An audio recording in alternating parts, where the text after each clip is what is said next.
ഇവിടം വരെ ഒടിഞ്ഞ് നല്ല ഗ്ലാമറാ കാണാൻ.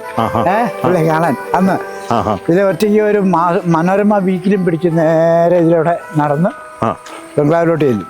പുള്ളിക്ക് ഈ ഫുട്ബോളിനോടൊന്നും വലിയ കാര്യമൊന്നുമില്ല. പുള്ളിക്ക് ആർട്സ് നാടകമായിട്ടുള്ള പരിപാടിയായിരുന്നു. പുള്ളിക്കാരൻ ഒരു സിനിമാ നടനാവും എന്ന് സ്വപ്നത്തിൽ പോലും ഓർത്തില്ല. സ്വപ്നത്തിൽ പോലും ഓർത്തില്ല.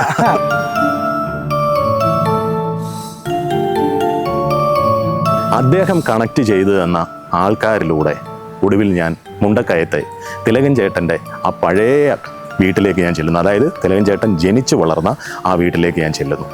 നിങ്ങൾക്ക് ഇതുവരെ കേട്ടിട്ടില്ലാത്ത തിലകൻ ചേട്ടൻ്റെ ഒരു അനുഭവ കഥ കൂടി ഞാൻ അവിടെ നിന്ന് നിങ്ങളോട് പറയാം.